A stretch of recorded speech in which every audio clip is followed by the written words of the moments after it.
Ahoy there, mateys! The Skillet's Revenge, the most feared ship on the high seas, and we've finally taken her.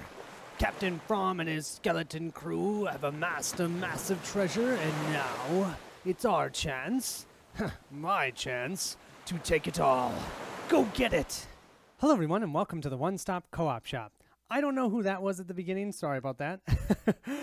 Today what we're going to do is we're going to play The Dead Man Tells No Tales, but we're going to add in the Kraken expansion. So I got this a while ago, hadn't pulled it out, and then I finally decided to because I love a pirate game, and I really like the idea of a pirate co-op.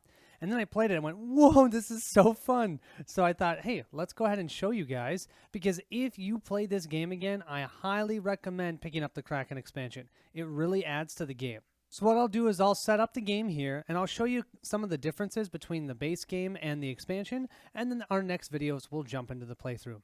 Let's get going. Our first step will be setting up our pirates. So I'm going to play with 3 pirates. Here's our first one. This is Jade. Her ability is that this player can eliminate 2 deckhands for each eliminate deckhands action. Kind of cool. Already we're going to have our first update to the game. So instead of having 5 action tokens, you're going to have 6. So you'll get 1 extra action in the game. And I now have miniatures. Now, you guys, I did start painting, but I don't have enough time to paint and play and blah, blah, blah. So I wish I had these painted for you guys. Hopefully at some point I'll play Journeys in Middle-earth. That one I have painted.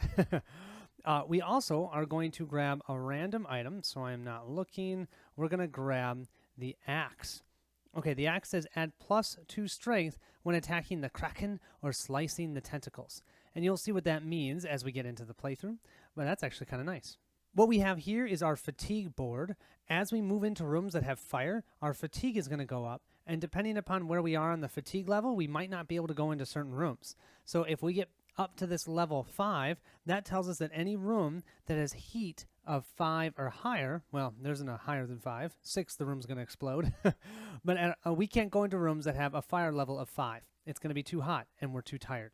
If this gets all the way to this skull symbol, we die. Now, unlike most games, you'd think we would lose. Nah, this is pirates, y'all. All you got to do is pick out a new one, and you'll start with a new character next time. The only catch to that is after that last treasure is looted, and you're trying to bring it out, if somebody dies during that time, no, that's the end of the game. And I should say, if we use up all the characters, which is kind of unlikely, but it could happen, if we use up all the characters and there's no new pirates to take, then you lose. Down here we have our battle track. You'll just want to grab the token that has the picture of your character, and then you can, for actions, move it up to increase your attack level. And we'll see how that works in the playthrough. Our second character will be the new character from the expansion, Swivel Gun Sandy. So this player may use a cannon from any column and may reroll the cannon die 1 time when attacking the Kraken. And you'll also see how that works during the playthrough. We have our 6 action tokens, we've got our battle track at 0, and we're at 0 total fatigue. So we'll start off at 0. Our third and final pirate we're going to play with is Whitebeard. Now this player is fatigued by 1 less than normal except for during battles. So normally when you move into a room and you're moving from a room with no fire to a fire level of 2, you take 2 fatigue. He'll only take 1, which is kind of nice. Next we're going to set up our deckhands. Now in the base game you had just 1 type of deckhand. Now though you're also going to have red deckhands. They're elite or captain deckhands, so when you draw one, you'll just continue drawing from the bag till you don't get a red deckhand. And that is one of the lose conditions. If you need to place a deckhand and you can't, you'll lose that way. They now give you a bag for all of them, so I'll put all of them in this red bag. And you guys, I totally forgot to give items to these 2 pirates. So we'll have for Survivor Gun Sandy, the sword, nice. And for Whitebeard, we will have rum, which gives 1 free rest action per turn. Oh, and the sword just adds +1 to your strength in battle. Nice. Here we have what we can see of Skillet's Revenge. We first start off by putting 1 deckhand in this location because we have a trapdoor. Trapdoors will bring out deckhands. And you can see here we've got 2 red and 2 white dice symbols, but they all have question marks. What that means is we're going to have to start the game by rolling these dice and placing them out on the board. Oh, that's not bad. 2 1s and 2 3s. So I'll put the 3s here, and I'll put the 1s here and here. If ever you roll a 6, you'll re-roll because a 6 will explode a room. They're not going to have you start with an exploded room. And with the expansion, I don't know if you guys have played the original, but they actually gave you individual tiles for these locations. That used to be one board, and then you didn't have a way to show if a room exploded. Well, now I can flip these over. Cool. That is another way you can lose, is if you have 1, 2, 3, 4, 5, 6, 7 explosions on the ship sinks and you lose the game. As I'm setting up this game, I'm realizing how many different ways you can lose, because here's another way. So you're going to grab tiles, all the rest of the tiles, there should be 20 of them. You're going to take 2 per player, so that's going to be 6. Okay, 1, 2, 3, 4, 5, 6. You're going to turn them sideways. In that first round, you're going to draw 2 tiles and place 2 tiles out. Going forward, you'll only place 1. So as the game goes along, the ship's going to get bigger, and there's going to be more places where there's fire that you have to try and control. If ever you draw a tile from here and you can't place it on the ship, so you've cut yourself too thin on different locations you can go to, you'll lose. Next, what you'll do is you'll shuffle up the Skillet Revenge cards. Each round you're going to draw one of those, and that's what's going to increase the fire on the ship, or move skeletons around, or put out more deckhands, stuff like that. This is kind of like that bad card that you have at the end of each turn. You also are going to have a total of 20 different tokens that you're going to put into a black bag like this. I have an example of the 4 different types. So one type will have the trap door, which when you place that out, deckhands will pop out of that trap door. Now with the expansion, you can close the trap door. I like that. Then when you flip a card from the Skillet's Revenge that activates trapdoors, it'll just unlock it instead of having deckhands come out. There will be skeletons that will move around the board. They will attack you, but if you defeat them, they will drop an item, which is on the backside, and then you can take an action to pick them up, and they do certain things for you. Now, the point of the game is to get a certain amount of treasure based upon the difficulty, and those are going to be protected by these guards. So they're going to look like this. They're never going to move. They're going to be in a specific location, and you have to defeat them. When you do, they will leave some loot. Then you have to pick that loot up and run back and get that off the ship, and you have to do a certain amount of those to win the game. Captain From is completely optional, but I like to play with him. He is this token. If you draw it, you'll actually draw another token to place in that location, and then you'll flip him in the air. Depending on what side he lands on, he might be on the 4 or the 8. You'll have to try and defeat him. You cannot win the game while he's on the ship.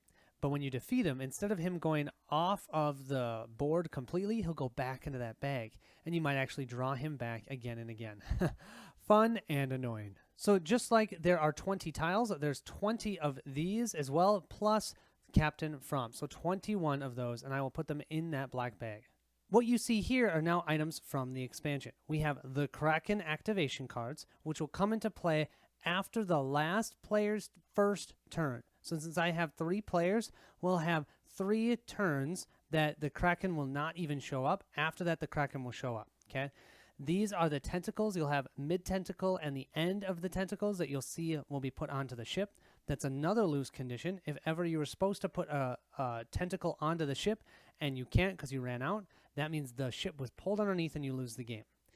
Over here we have adrenaline tokens. Whenever you chop down one of these tentacles, you'll draw 2 of those, pick one, put the other back into this pile, and then you can use those at any time. You also, whenever you attack the Kraken itself and you succeed, you'll also draw 2, take one, and put the other one back.